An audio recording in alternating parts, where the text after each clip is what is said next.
അറിയാമല്ലോ, പ്രസവിക്കപ്പെട്ട ഉടനെയുള്ള കുട്ടിയെ നിങ്ങൾ ശ്രദ്ധിച്ചിട്ടുണ്ടോ? പ്രസവിച്ച ഉടനെയുള്ള കുട്ടികൾ എപ്പോഴും കൈ ഇങ്ങനെ പൂട്ടിയിട്ടാണ് പിടിക്കുക. പ്രസവിക്കുമ്പോൾ തന്നെ പൂട്ടിയിട്ടാണ് വരിക. കാരണം ഉള്ളൊക്കെ എൻ്റെ കയ്യിലാക്കും എന്നുള്ള നിലക്കാ, ഒക്കെ ഞാനിങ്ങനെ കയ്യിലാക്കും എന്നുള്ള നിലക്കാ കുട്ടിക്കാലത്ത്. എന്നാൽ മരിക്കുന്ന മനുഷ്യന്റെ കൈ നിങ്ങൾ ശ്രദ്ധിച്ചിട്ടുണ്ടോ? കൈ ഇങ്ങനെ നിവർത്തിയിട്ട് ഒന്നും ഞാൻ കൊണ്ടുപോകുന്നില്ല. ഇതിനിടയിലുള്ള സമയം എത്രയാണോ?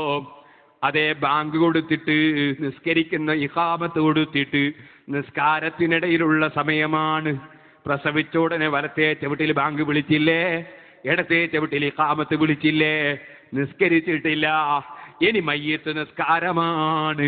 ഇഖാമത്തിന്റെയും നിസ്കാരത്തിന്റെയും ഇടയ്ക്കുള്ള സമയമാണ് എന്റെയും നിങ്ങളെയും ജീവിതം.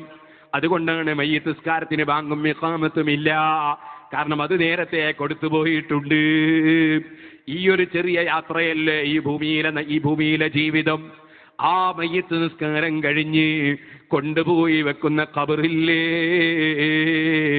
എയർ കണ്ടീഷൻ ഉണ്ടോ, വിസറിയുണ്ടോ, ഫാനുണ്ടോ, അവിടെ തലയണിയുണ്ടോ, കിടക്കയുണ്ടോ? അതിനു മുമ്പ് തന്നെ നിന്റെയും എന്റെയും അവസ്ഥ എന്താണ്? മരണം വന്നപ്പോൾ ഓടാൻ കഴിഞ്ഞോ? രക്ഷപ്പെടാൻ കഴിഞ്ഞോ? മരിച്ചു കിടന്നപ്പോൾ ഉറുമ്പ് കയറിയിട്ട് അതിനെ തെളിക്കാൻ കഴിഞ്ഞോ? ഈച്ച വന്നപ്പോൾ തെളിക്കാൻ സാധിച്ചോ? ഒരേ വെപ്പ് നിന്റെയും എന്റെയും ശരീരം വെച്ച് നാറിയിട്ടെടുക്കാൻ പറ്റുമോ? ആ മരണം സംഭവിച്ചിട്ട് പിന്നെ നിനക്കും എനിക്കും സ്വന്തം കുളിക്കാൻ പറ്റിയോ? സ്വന്തം ഔറത്ത് മറക്കാൻ പറ്റിയോ? സ്വന്തം വണ്ടി ഓടിക്കാൻ പറ്റിയോ? സ്വന്തം നടക്കാൻ പറ്റിയോ? മയ്യിത്ത് കട്ടിലിൽ കയറ്റിക്കൊണ്ടുപോവുകയല്ലേ. നീ എത്ര പവറുള്ള കാറിൽ യാത്ര ചെയ്താലും, നീ ഏത് പ്ലെയിനിൽ പറന്നാലും മോനെ, നിന്റെ എല്ലാ കാർ സവാരിയും എല്ലാ പ്ലെയിൻ സവാരിയും നിന്നുപോയില്ലേ? മയ്യിത്ത് കട്ടിൽ കയറ്റിക്കൊണ്ടുപോയില്ലേ? ഖബറിലങ്ങ് വെക്കുമ്പോൾ നിനക്കൊന്നുകൂടി മനസ്സിലായില്ലേ? എന്റെ പ്രിയപ്പെട്ട ഭാര്യ എവിടെ? എന്റെ പ്രിയപ്പെട്ട അനുയായികൾ എവിടെ? എന്റെ പ്രിയപ്പെട്ട നേതാക്കൾ എവിടെ? എന്റെ ബാപ്പ എവിടെ? മക്കളെവിടെ? ഉസ്താദ് എവിടെ? ശിഷ്യന്മാരെവിടെ?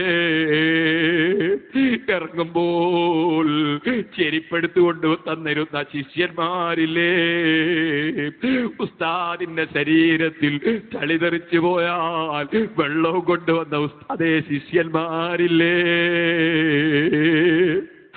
ഇല്ല ഇല്ല, ഒറ്റയ്ക്ക് ഈ പാവപ്പെട്ട ഞാൻ ഖബറിൽ കിടക്കേണ്ടതുണ്ട്, നിങ്ങളും ഖബറിൽ കിടക്കേണ്ടതുണ്ട്. ആരുണ്ടവിടെ? അവിടെ ചെയ്ത സൽക്കർമ്മങ്ങളല്ലാതെ ഒന്നുമില്ല. കൃത്യമായി നിസ്കരിച്ചിട്ടുണ്ടോ? നോമ്പെടുത്തിട്ടുണ്ടോ? സക്കാത്ത് കൊടുത്തിട്ടുണ്ടോ? ബന്ധം ചേർത്തിട്ടുണ്ടോ? അയൽവാസികൾക്ക് നന്മ ചെയ്തിട്ടുണ്ടോ? ഭയപ്പെട്ട് ജീവിച്ചിട്ടുണ്ടോ? ദിക്റും സലാത്തും ഔറാദും ഖുർആനോത്തും ഒക്കെ നടത്തിയിട്ടുണ്ടോ? പടച്ച റബ്ബിന്റെ ദീനിന് വേണ്ടി അല്ലാഹ് തന്നതിൽ നിന്ന് സദഖ ചെയ്തിട്ടുണ്ടോ? സ്വർണമാകട്ടെ, വെള്ളിയാകട്ടെ, പണമാകട്ടെ, സ്വത്താകട്ടെ കൊടുത്തിട്ടുണ്ടോ? സാധുക്കളെ രക്ഷിച്ചിട്ടുണ്ടോ? പഠിച്ച ഇൽമ് തുറന്ന് പറഞ്ഞിട്ടുണ്ടോ? പറയുന്നത് ജീവിതത്തിൽ പകർത്തണമെന്ന് ചിന്തിച്ചിട്ടുണ്ടോ? സൽക്കർമ്മങ്ങളുണ്ടോ? ഖബറിൽ സന്തോഷമാണ് കേട്ടോ, ഇല്ലെങ്കിൽ വലിയ സങ്കടമാണ് കേട്ടോ. ആ ഖബറും എന്നേക്കുമല്ല. കൊല്ലങ്ങളോളം അവിടെ കഴിഞ്ഞാൽ അവിടുത്തെ വിസിറ്റ് കഴിഞ്ഞു. റബ്ബിന്റെ കോടതിയിലേക്കാണ് സുഹൃത്തുക്കളെ. ഈ ദുനിയാവിൽ ഒന്നിനും നിലനിൽപ്പില്ല. ഈ പേരോടെപ്പോഴും സ്റ്റേജുമ കയറുന്നവനല്ല, ഒരു ദിവസം മയ്യിത്ത് കട്ടിലിൽ കയറുന്നവനാണ്. ഈ പേരോടെന്നും ഈ കണ്ണട വെക്കുന്നവനല്ല, ഈ കണ്ണടകൾ അഴിച്ചു വെച്ചു പോകുന്നതാണ്, എന്നും ഈ വാച്ച് കെട്ടാനുള്ളതല്ല, അതഴിച്ചു പോകുന്നതാണ്. ഇപ്പോൾ ധരിച്ച വസ്ത്രങ്ങൾ എന്നും ധരിക്കാനുള്ളതല്ല. ആ മരണം സംഭവിച്ചാൽ ഇന്നിവിടെ വന്നതുപോലെ കാറിലുള്ള യാത്രയല്ല, മയ്യിത്ത് കട്ടിൽ കയറി പോകാറുണ്ട്. ഇപ്പോൾ കിടക്കുന്നത് പോലെ കിടക്ക വിരിച്ചുകൊണ്ടല്ല, ഖബറിൽ ഒറ്റയ്ക്ക് കിടക്കാറുണ്ട്. അവിടുന്ന് പോയാൽ പിന്നെ ഒരുപാട് ചോദ്യങ്ങളുണ്ട്. രാജാവായ റബ്ബിന്റെ മുമ്പിൽ നൃത്തമുണ്ട്. ഫീ യൗമിൻ കാന മിഖ്ദാറുഹു 50,000 സന. ഇന്നത്തെ ഒരു ദിവസം, അന്നത്തെ ഒരു ദിവസം ഇന്നത്തെ 50,000 കൊല്ലമാണെന്നല്ലേ ഖുർആൻ പറയുന്നത്. അവിടെ അർശിന്റെ തണല് കൊടുക്കുന്നവരുണ്ടല്ലോ അല്ലാഹ്. ഈ സാധുക്കളായ ഞങ്ങളെയും ഞങ്ങളെ സ്നേഹിച്ചവരെയും ഞങ്ങളെ സ്ഥാപനങ്ങളെ സ്നേഹിച്ചവരെയും സഹായിച്ചവരെയും ഈ അർശിന്റെ തണല് കൊണ്ട് അനുഗ്രഹിക്കണേ അല്ലാഹ്. ഏത് സുഖങ്ങളെയും നിശ്ചലമാക്കി കളയുന്ന, ഏത് സുഖങ്ങളെയും മുറിച്ചു കളയുന്ന മരണത്തെ വമുഫർരിഖുൽ ജമാഅത്ത്, എല്ലാ സംഘങ്ങളെയും വേർതിരിച്ചു കളയുന്ന മരണത്തെ വമുത്തിമിൽ ബനീന വൽ ബനാത്ത്, സ്വന്തം ആൺമക്കളെയും പെൺമക്കളെയും യതീം കുട്ടികളാക്കി കളയുന്ന മരണത്തെ അവൻ ഓർമ്മിക്കുന്നത് വർദ്ധിപ്പിക്കട്ടെ. സുബ്ഹാനല്ലാഹ്. രാവിലെ എടുത്ത് ചുംബിച്ച ആ ചെറിയ പിഞ്ചുകുട്ടി വൈകുന്നേരം ആ മനുഷ്യനങ്ങ് മരണപ്പെട്ടു പോയാൽ ആ കുട്ടി യതീമാണെന്ന് മാത്രമല്ല, ആ കുട്ടി ബാപ്പ എന്ന് വിളിച്ച് ഉമ്മ എന്ന് വിളിച്ച് സമീപത്തേക്ക് ഓടി വരുമ്പോൾ അതാ വീട്ടിലുള്ള ആളുകൾ കുഞ്ഞിനെ പിടിച്ച് മാറ്റുകയാണ്. കുട്ടി മയ്യിത്ത് കണ്ട് പേടിച്ചു പോകുമെന്ന് പറയുകയാണ്.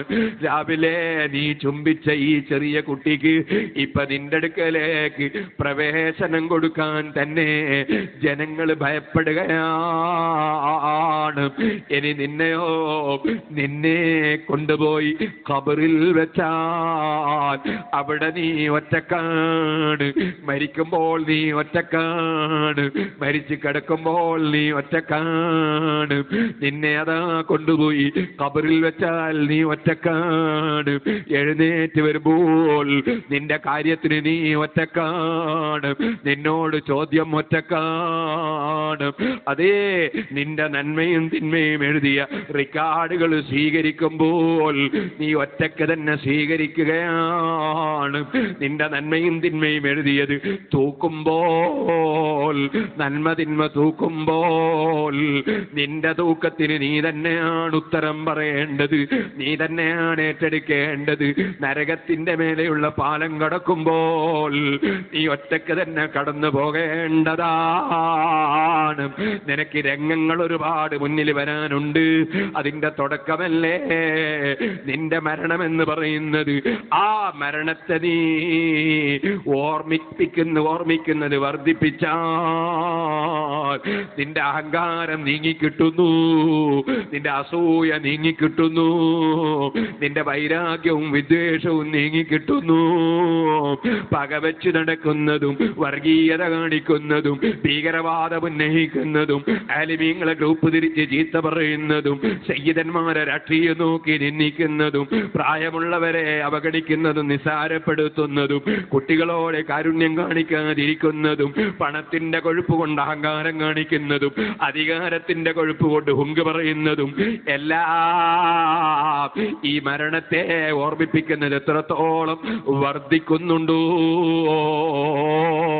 നിന്റെ വാശിയും നിന്റെ വഴക്കും നിന്റെ വക്കാണവും നിന്റെ അതാ വല്ലാത്ത നീളമുള്ള നാവും അതേ നിന്റെ കണ്ണ് മിഴിച്ചുള്ള പേടിപ്പിക്കലും നിന്റെ പല്ല് കടിച്ചുള്ള സംസാരവും അതുപോലെ നിന്റെ ഇളിച്ചു കാട്ടിയുള്ള സ്വഭാവവും മറ്റുള്ളവരെ കൂക്ക് വിളിക്കുന്ന സ്വഭാവവും മാന്തിപ്പറിക്കുന്ന സ്വഭാവവും എല്ലാം